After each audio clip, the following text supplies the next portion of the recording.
नमस्कार दोस्तों, आपका स्वागत है अपनी हिंदी क्लास में। आज मैं सीबीएसई बोर्ड द्वारा कक्षा 9 के हिंदी पाठ्यक्रम में आने वाले पाठ मेरे बचपन के दिन के बारे में बताऊंगा, जिसकी लेखिका महादेवी वर्मा जी हैं।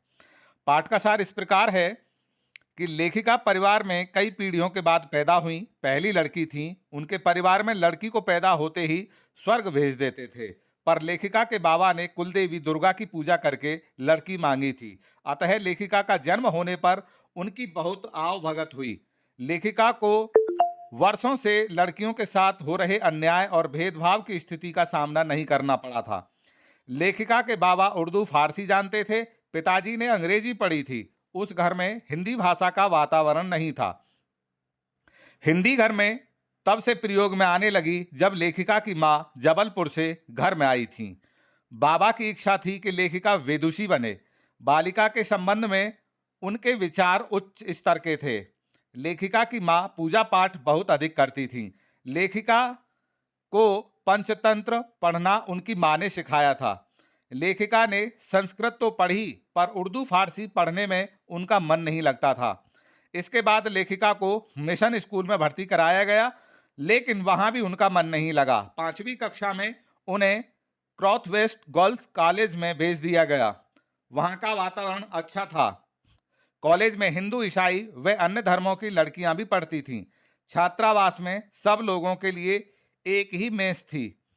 वहां खाने में प्याज तक नहीं डलती थी। छात्रावास में लेखिका को सुभद्रा कुमारी चौहान मिली। वे 7वीं कक्षा में पढ़ती थीं और कविता भी लिखती थीं। महादेवी वर्मा को भी कविता लिखने का शौक था, परंतु वह सुभद्रा से उन्हें छिपाती थी। एक दिन सुभद्रा कुमारी चौहान ने उनकी चोरी पकड़ ली और पूरे छात्रावास में बता दिया कि महादेवी कविता लिखती है। उसके पश्चात दोनों में मित्रता हो गई। उस समय एक पत्रिका निकली थी, स्त्री दर्पण। उसमें इनकी तुकबंदी वाली कविताएं छप जाती थीं।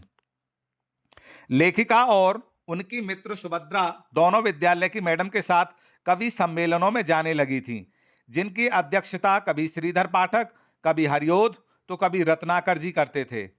ये दोनों अपना नाम पुकारे जाने की बेसब्री से प्रतीक्षा करती थीं। महादेवी वर्मा ने कवि सम्मेलनों में 100 से अधिक पदक जीते थे। एक कविता पर लेखिका को चांदी का कटोरा भी मिला था, जिसे सुभद्रा को दिखाने पर उन्होंने कहा कि उसे खीर बनाकर इस कटोरे में खिलाओ। परंतु उसी बीच आनंद भवन में बापू आए। छात्राएं अपने जेब खर्च को स्वतंत्रता आंदोलन हेतु दिया करती थीं। जब लेखिका उस कटोरे को महात्मा गांधी को दिखाने गई, तो वह कटोरा महात्मा गांधी ने अपने पास रख लिया। लेखिका को खुशी थी कि उसने अपना कटोरा बापू को दे दिया है। सुभद्रा कुमारी चौहान जब छात्रावास छोड़कर चली गईं, तब उनकी जगह एक मराठी लड़की जेबुन्निसा लेखिका के कमरे में आकर रहने लगी। उस समय जेबून महादेवी का अधिकांश काम कर देती थी, जिससे लेखिका को कविता लिखने के लिए थोड़ा समय और मिल जाता था। जेबून मराठी शब्दों से मिली-जुली हिंदी बोलती थी।